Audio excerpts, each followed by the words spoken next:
What's up, guys? Welcome back to my channel, and today I'm going to be talking about a specific character instead of like a whole entire K-drama. I'm probably still going to end up talking about the entire drama, but I'm mostly just going to talk about one character, and this specific character is Yoon Se-jung. And no, I said one character, yeah, Yoon Se-jung from Dr. Romantic. And Dr. Romantic 1, since she's not really in Dr. Romantic 2, and I'm watching Dr. Romantic 3, and I don't really think she's in Dr. Romantic 3 either, but I'm going to talk about Yoon Se-jung from Dr. Romantic season 1.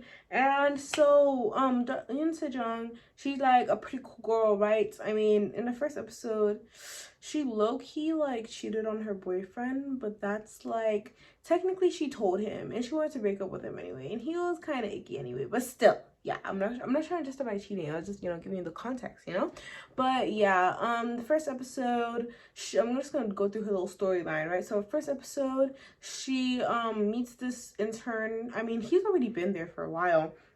I forgot what he was. I don't think he was an intern. He wasn't even like a resident or fellow at that time. I forgot. I think he might have been a fellow or something, whatever. But she has this junior, right? And he obviously, at first they really don't get along because she has her own way of doing things. He has his own way of doing things. And they don't really collide most of the time. However, she's also like a really talented doctor, so her junior, Kang Dong-ju, starts to fall for her a little bit, and so things start happening, she's like, I like him, I don't really like him, stuff like that, things like that, little up and down, side to side type, push-pull type thing. So then he like confesses to her about his feelings and stuff, and so she's like, oh, okay. And then she tells her boyfriend, who proposed to her, by the way, she tells her boyfriend, and like about that she has like has like some sort of feelings for this other dude, and they get in a car accident and her boyfriend dies, and she has a whole bunch of trauma. So then she goes hiking. She escapes from the hospital because, she got hurt from the car accident. And she goes hiking. And when she goes hiking, she hurts her arm really bad. And then she, like, sprains her ankle or something. And so she gets kidnapped by this dude who takes her to a hospital.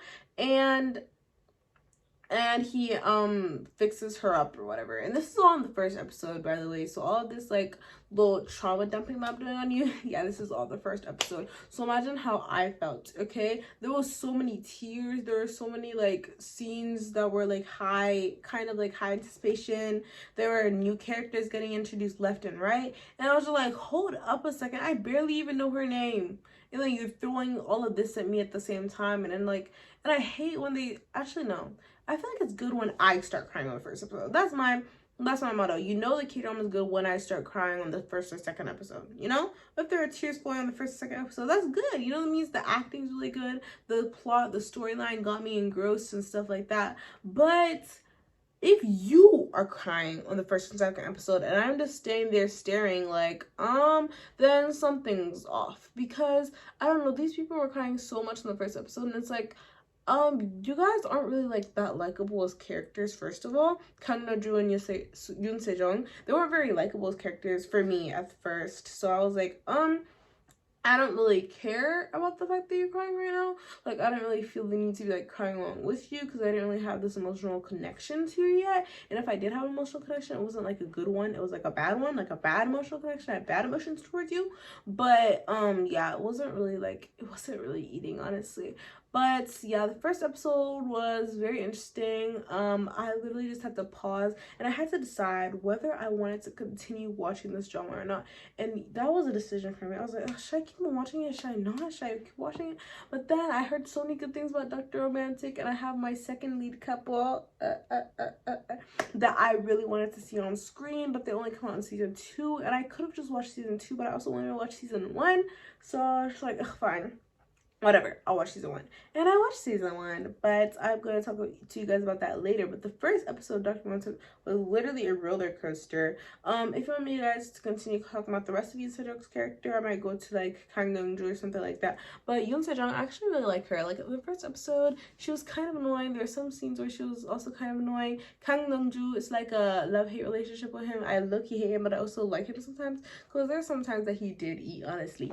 But yeah, Yoon Se-jung, the first episode in general was actually crazy. Yoon Se-jung is A really nice character actually. Like the whole trauma thing, it's like they had this huge thing on her trauma in like the second and third episode, and we just kind of forgot about it. No, not really, but it was like, I don't know. The beginning and the end of the season are very different, honestly.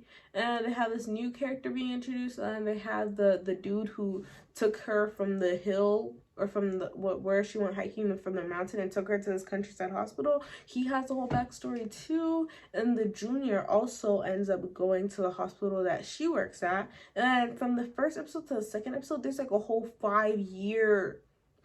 That's how, okay, that's another thing that got on my nerves, because why was there a time jump and I didn't know about it?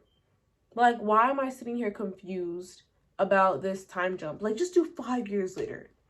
I can literally do it for you. Like the editing, like I'm not even that good at editing, but I could have did that for you, honestly. Just like a little 5 years later type thing. That would have been fine. Like, why'd you have to make it all like all mysterious and stuff? And I'm just over here confused, because I'm like, is this the next day? Is this like a few months? Is this like maybe a year? And then they said 5 years. I was like, what? You said how many years now? I literally thought I was mistaken. But yeah, those were the two main things that kind of got on my nerves. But as you can tell, I'm on season 3 right now, so obviously I enjoyed it. But yeah, that was just like a few little things that irked me out. But if you're thinking about whether to watch season 1 of Dr. Romantic, don't let this video stop you. I really recommend watching season 1 if you're going to watch season 2 and 3. So I really think that you should watch season 1, because some people think like the storyline isn't really connected, but the storyline is connected, especially for season 1 and season 2 and season 3 too. The storyline is connected. It's just some of the characters leave, and then new characters are introduced. New characters introduced in season 3 too that weren't from 1 and 2, but like new characters introduced, and the characters that stay there, you just get like a feeling of connection. Like season 2 episode 1 was amazing. I was like, oh my gosh, oh my gosh, oh my gosh, oh my gosh, you know, this type of thing. And I was like, oh gosh, he's still here, oh gosh, she's still here, oh gosh, I love you, mwah. Stuff like that, you know, and seeing how the new characters adjust to the hospital that we are already familiar with, I just love that. But anyways, I'm kind of getting off track here, so that's the end of this video. If you like this video, make sure you like this video and subscribe and turn on the post notifications so you never miss a video I upload. And I'll see you guys in my next video. Bye.